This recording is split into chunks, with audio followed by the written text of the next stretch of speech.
Welcome back, everybody. Apologia, 8th grade physical science week 9, day 2, textbook pages 134 through 139, notebook pages 106 through 108. The wonder of water. Did you know that you can live for as many as 2 weeks without food, but if you were to go even a few days without water, it would surely be deadly. Water comprises almost 2/3 of our bodies and covers over 2/3 of the Earth's surface. Without water, life as we know it simply cannot exist. In addition to its necessity for life, water has many other properties that make it truly remarkable substance. The polarity of water is actually responsible for a great many of its interesting properties. Solubility. Water is able to dissolve many substances because of its polarity. Think about the 2 types of substances a polar molecule like water can dissolve. And just remember, polar water, if you remember, it has a partial negative side and up here, a partial positive side. And again, that's because the electrons tend to hang out here more than they do here, making this partial positive, partial negative. So that's why water is considered polar. All right, so anyway, remember from module 2 that a solution is made when a solvent dissolves a solute. If the solute is an ionic compound such as salt, then the partial charges in the water molecule can attract the charged ions in an ionic compound and easily dissolve it. All right, so let me try to explain this maybe a little simpler. On the bottom of page, your notebook page 106, ionic compounds dissolve in polar solvents, especially water. This occurs when the positive cation from the ionic solid is attracted to the negative end of the water molecule. And the negative anion of the ionic solid is attracted to the positive end of the water molecule, the hydrogen side.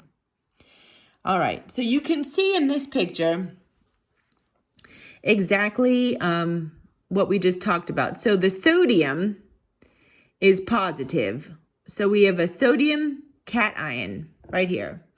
It is attracted to the partially negative side of the water molecule, just like we discussed.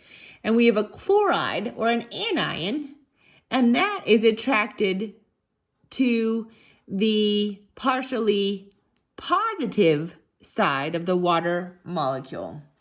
All right, let me read a little bit about what our book says specifically. Figure 4.25 shows what happens when salt is dissolved in water. Notice what's happening in this figure. The positive sodium ions and the negative chloride ions are closely packed because their opposite electrical charges attract one another.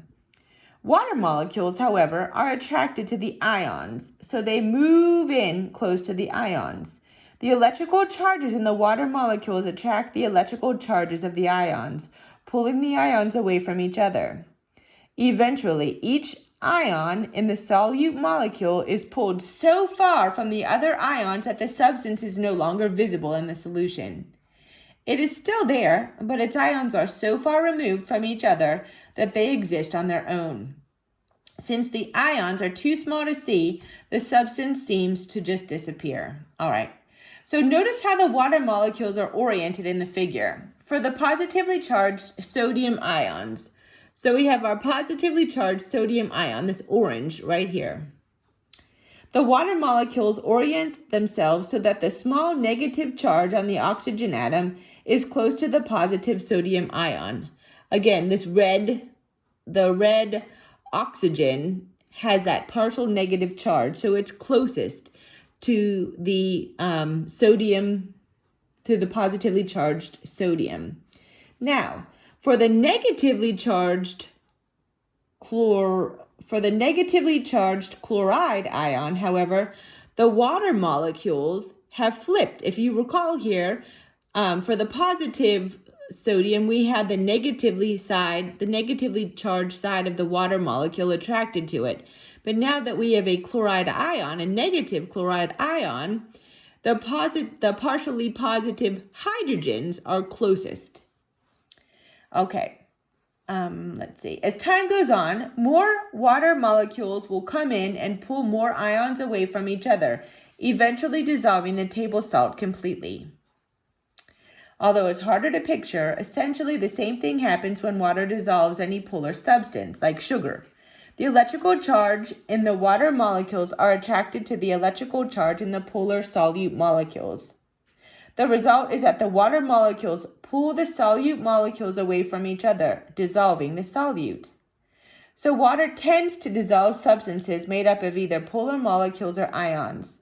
If a molecule is nonpolar, however, water will not be attracted to it, since a nonpolar molecule has no net electrical charge in it. Olive oil and canola oil, for example, are made of nonpolar molecules. As a result, water will not dissolve them. In the end, water dissolves substances made of polar molecules or ions, and it will not dissolve substances made of nonpolar molecules. The reason that water seems to dissolve almost everything, it's actually called the universal solvent, is that the vast majority of compounds in creation are either polar or ionic. Thus, water dissolves a great many substances, but not everything. Something to keep in mind as a general rule, ionic and polar substances can dissolve each other. Nonpolar substances can dissolve only other nonpolar substances. Hydrogen bonding and the phases of water. We've already read about how hydrogen bonding happens. Let's quickly review it though. Hydrogen bonds form between the partially positively charged hydrogen atoms of one water molecule and the partially negatively charged oxygen atoms of a nearby water molecule. Hydrogen bonds form between molecules, not between atoms.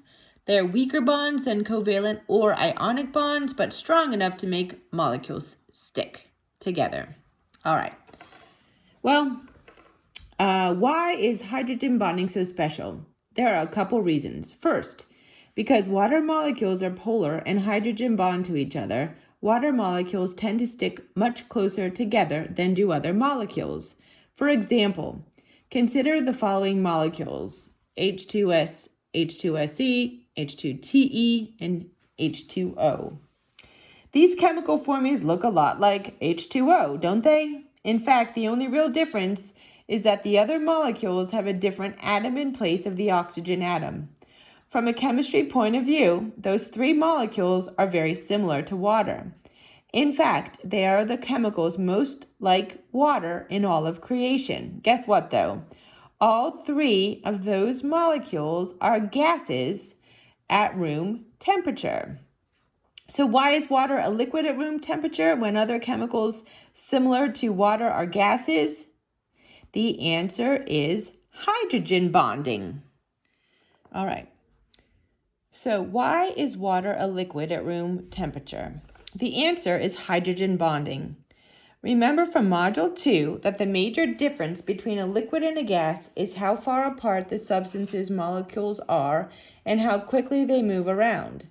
Well, hydrogen bonding keeps the water molecules close together and limits their movement somewhat. As a result, water is a liquid at room temperature when other chemically similar substances are gases. We are, in fact, very blessed with that this is the case. Water is one of the basic needs of life. All biochemists agree that if water were not liquid at room temperature, life as we know it would not exist. Despite the fact that all chemically similar molecules are gases at room temperature, water is a liquid and so can sustain life. The chemical explanation for this is hydrogen bonding. But water's design should cause you to consider the Creator. He designed the world and its physical laws, and the hydrogen bonding is just one more design element he used to make life possible. Because of water's hydrogen bonds, water has another interesting property. Changing from liquid to gas occurs when a substance gains energy. The energy causes individual molecules to speed up and move apart from each other. The hydrogen bonds of polar molecules, water, make it so that more energy is needed to break the bonds before the molecules can move apart. So it takes higher temperatures for polar molecules to change from liquid state to a gaseous state. This explains why polar compounds generally have higher melting and boiling points than non-polar molecules. I found this answer online and I think it's helpful. Explain why polar compounds generally have higher melting and boiling points. On notebook page 107, polar molecules differ from nonpolar molecules by having a positive and a negative end and stronger intermolecular forces of attraction. A polar molecule such as water has a negative end and two positive ends.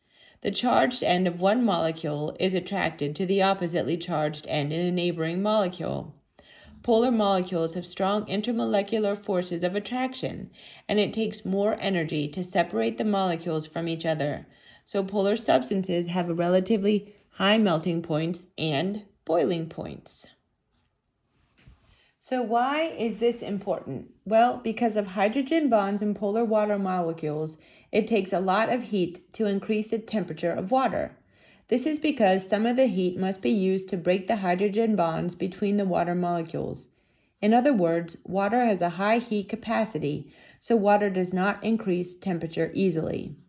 In fact, the heat capacity of water is 5 times greater than that of sand. This means that when the sun is shining, the beach absorbs the sun's energy 5 times faster and gets much hotter than the body of water near it. The land also cools down faster than the sea once the sun goes down. Since the water cools much more slowly, it releases heat to the nearby land during the night. This is why land near large bodies of water are more temperate than land without water. And just think of what this means for the creatures living in the water. The design of water allows creatures to live in and near the water without freezing or overheating. In your own 4.8, water does not dissolve gasoline. So the question is gasoline most likely made up of ionic, polar, or nonpolar molecules? Well, the answer is nonpolar molecules. If water cannot dissolve a substance, it is likely that the substance is nonpolar. On your own 4.9, water has a very high boiling point compared to most other substances that are liquid at room temperature. Use hydrogen bonding to explain why this is the case. Water has a high boiling point because the hydrogen bonds hold the molecules together. In order to turn into a gas, the water molecules need to get far apart from one another. When you heat something, you are giving it energy. Because the hydrogen bonds hold the molecules together, it takes a lot of energy and thus a high boiling temperature to pull them apart. And last, on your own 410, butane is a gas at room temperature, but it is stored under pressure as a liquid in a butane lighter. The chemical formula is C4H10. Isopropyl alcohol, commonly called rubbing alcohol, is another liquid you might have around the house. Its chemical formula is C3H8O. One of these liquids participates in hydrogen bonding. Well, which one and how do you know? Isopropyl alcohol participates in hydrogen bonding because it has oxygen atom in its formula. Remember, hydrogen bonding in water takes place between the hydrogen and oxygen atoms. There are plenty of hydrogen atoms in butane, but no oxygen atoms. The other way you can tell is that butane is a gas at room temperature. Thus, the molecules are not held together tightly. Isopropyl alcohol is a liquid at room temperature, indicating that its molecules are held more tightly together. Between the two, then, the alcohol is the more likely one to have hydrogen bonds.